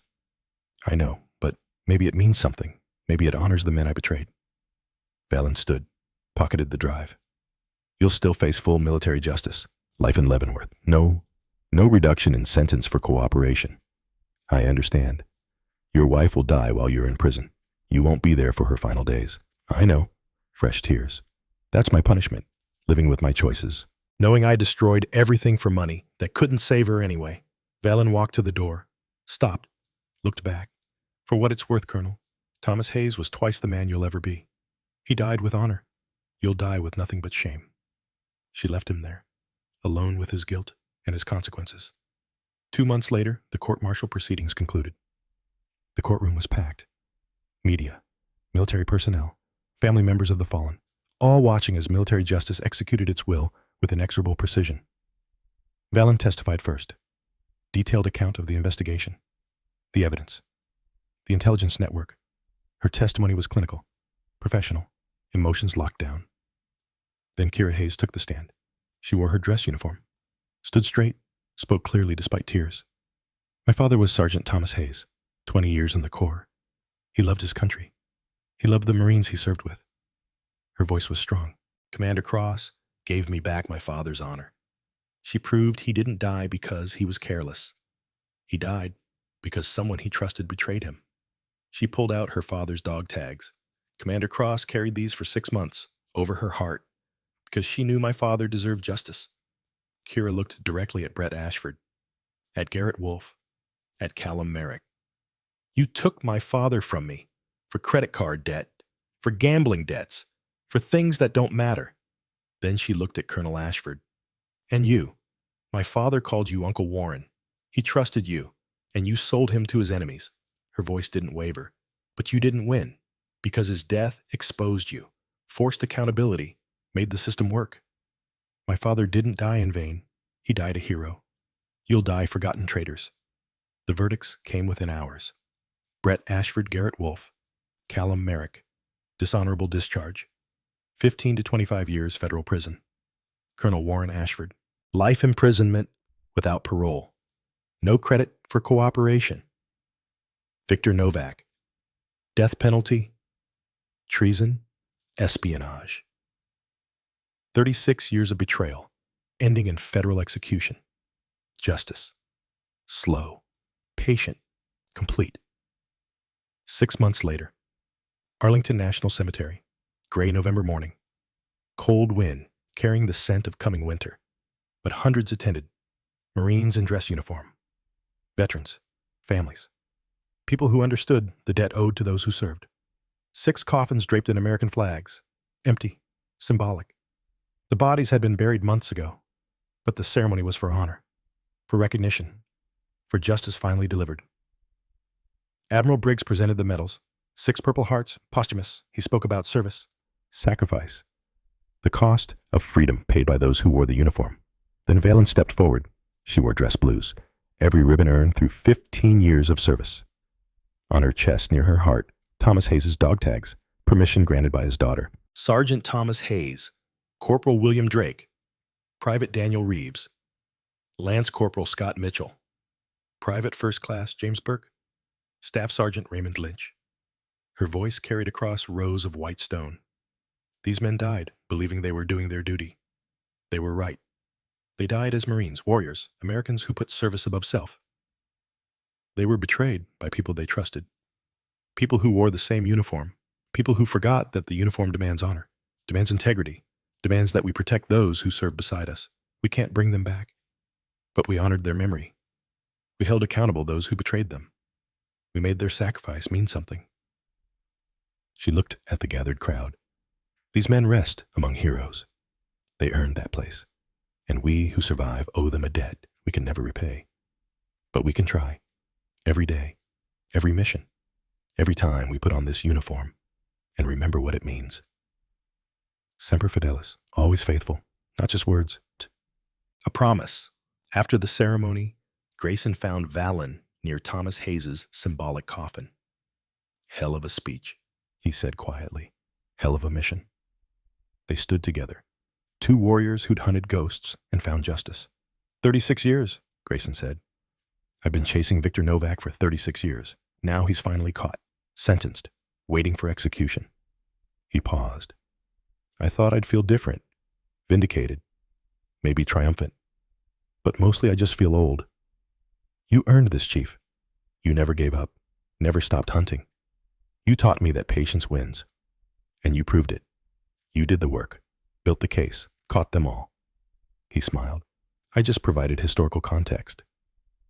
You did more than that. Valen's voice was soft. You saved me 15 years ago. You taught me to survive, to be strong, to turn trauma into purpose. Everything I am, you built. No, you built yourself. I just gave you tools and time. Then thank you for both. Kira Hayes approached. She'd been crying, but her eyes were clear, determined. Commander, Chief Grayson. She nodded to both. Thank you for everything, for giving my father justice, for honoring his memory. She held out something, her father's dog tags, the ones Valen had carried for 6 months. These belong to you now. You carried them. You honored them. You deserve to keep them. Valen hesitated, then took the tags, felt their weight, their meaning. I'll keep them safe, I promise. I know you will. Kira smiled through tears. He'd be proud of what you did, of who you are, of the justice you brought. She reached into her pocket, pulled out a small card, handwritten. I found this in his gear. Letter he wrote before that last patrol, in case something happened. She handed it to Valen. I think you should read it. Valen unfolded the card. Thomas Hayes's handwriting, neat, precise, military discipline, even in personal correspondence. If you're reading this, something went wrong. I didn't make it home. But I want Maya to know something. I died doing my duty, protecting my Marines, serving my country. That matters. That means something. Tell her I'm proud of her. Tell her to be strong. Tell her that honor is worth dying for. And tell her that I loved her more than anything in this world. Semper Fi. Dad. Valen's vision blurred. She folded the card carefully, handed it back to Kira. He was a good man, a good Marine, a good father. Because of you, I know he died with honor. That means everything. Kira walked away, back to her fellow Marines, young woman who'd lost her father but gained purpose. Grayson watched her go. She'll be all right. Strong kid, like her father. She'll be better than all right. She'll be a leader. They started walking back toward the parking lot. Two old soldiers. Too many battles. Too many losses. Still standing. What's next for you? Grayson asked. SOCOM wants me to continue. Fort Campbell, Fort Hood, Quantico. Clean them all. Root out the corruption Ashford's USB revealed.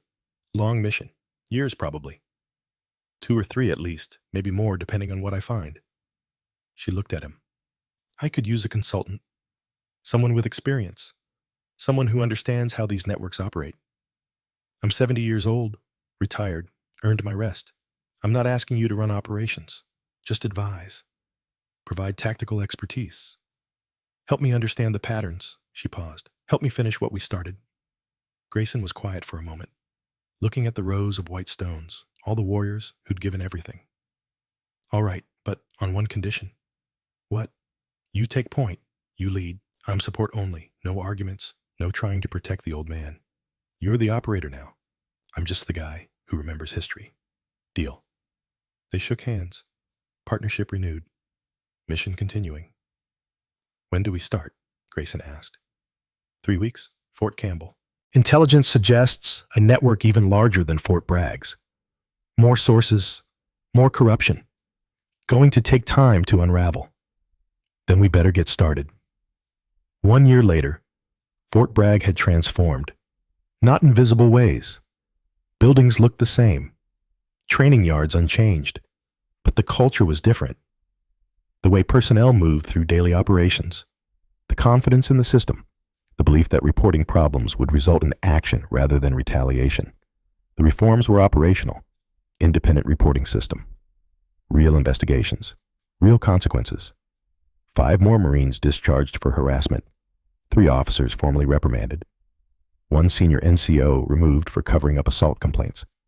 The message was clear. The old culture was dead. The new culture demanded accountability. Kira Hayes stood at the front of a classroom, 20 female recruits watching. She was teaching marksmanship, but more than that, she was teaching confidence, self-respect. The belief that they belonged, proper stance, proper breathing, proper trigger discipline. She demonstrated each. Marksmanship is about fundamentals, not strength, not aggression, precision, patience, control. After class, a young recruit approached, nervous, uncertain. Instructor Hayes, can I ask something personal? Of course. I've been having problems with one of the training sergeants. He makes comments, touches my shoulder too long, makes me feel uncomfortable, but I don't know if it's worth reporting. Don't want to cause trouble. Kira looked at her, saw herself 1 year ago, scared, alone, not knowing if anyone would help. You're not causing trouble. He is. And yes, it's worth reporting. Come with me. We're filing this right now. You're sure people will believe me? I'm sure. Because Commander Cross changed this place. She forced accountability, made the system work. Kira put her hand on the recruit's shoulder. You have every right to serve without harassment. Every right to demand respect. Don't let anyone make you feel otherwise. They walked together toward the reporting office, the system working as it should have always worked. Meanwhile, 2,000 miles away, Commander Valen Cross stood in another equipment corridor. Different base, same shadows, same predators hiding in plain sight. Fort Hood, Texas. 7th installation she'd cleaned in 18 months. More to go. Always more. She wore civilian clothes. Played a role. Contract analyst. Forgettable. Boring. Someone predators would underestimate. 3 soldiers approached. She'd been documenting their pattern for 10 days. Harassment. Financial irregularities. Contact with known intelligence brokers. They thought they were cornering prey. They had no idea they'd walked into a trap. You lost, ma'am, the leader. Corporal. Early 20s. Arrogant smile. Valen looked at him. Calculated. Assessed. Prepared. In her pocket, she carried 3 sets of dog tags. Thomas Hayes. And 2 more Marines who died from betrayals she'd exposed. 3 reminders of why she did this work. No, she said quietly. I'm exactly where I need to be. The corridor went silent. Predators sensing something wrong. Prey that wasn't acting like prey. Valen's phone buzzed. Text from Grayson. Surveillance confirms contact with intelligence broker. Recommend immediate action. I'm on standby. Always. She pocketed the phone. Looked at the 3 soldiers. Before this goes any further, I need you to understand something. I'm Commander Valen Cross, Navy SEAL, federal officer, and you're all under arrest for conspiracy to commit treason and sexual harassment. Their faces changed. Confusion. Fear. The realization they'd made a terrible mistake. You have the right to remain silent. I suggest you use it. MPs arrived within minutes. Pre-positioned, waiting for her signal. The 3 soldiers were secured. Evidence documented. Case built. Another base cleaned. Another network exposed. Another set of predators stopped before they could destroy more lives. That night, in a motel room outside Fort Hood, Vallon sat alone, reviewing files, planning the next phase. Fort Quantico was next. Then Camp Pendleton. Then wherever SOCOM sent her. The mission never ended. The work was never finished. Because as long as predators wore the uniform, as long as corruption hid behind honor, as long as good people died from betrayal, she would be there. Her phone rang. Grayson. Good work today. Clean operation. No complications. Thanks to your surveillance setup. Couldn't have done it without the intel. You could have. You'd have just taken longer. He paused. How are you holding up 18 months of this? 7 bases. Has to be taking a toll. I'm fine. You're not fine. You're running on purpose and coffee. I know, because I did the same thing for 40 years. It catches up eventually. I'll rest when the mission's complete. The mission's never complete, Valen. There's always another base, another predator, another injustice. You have to pace yourself, or you'll burn out. I'm not burning out. I'm doing my duty. I know, that's what worries me. Duty becomes obsession. Obsession becomes destruction. I've seen it happen to good operators. Valen was quiet for a moment. Then, Chief, do you remember what you told me 15 years ago, on that rooftop? Every word. Don't let bastards steal your future. That's what you said, and I didn't. I survived. I became dangerous. I turned trauma into purpose. She paused. This is my future. This work, this mission, hunting predators, protecting people who can't protect themselves. This is who I am now. I know. Just promise me you'll remember there's more to life than hunting. When the hunting's done, I'll remember. Until then, this is enough. They talked it to her for another hour. Tactical planning. Intelligence review. The comfortable rhythm of 2 professionals who'd worked together long enough to anticipate each other's thoughts. Finally, Grayson said, Get some rest. Fort Quantico briefing is in 3 days. You'll need to be sharp.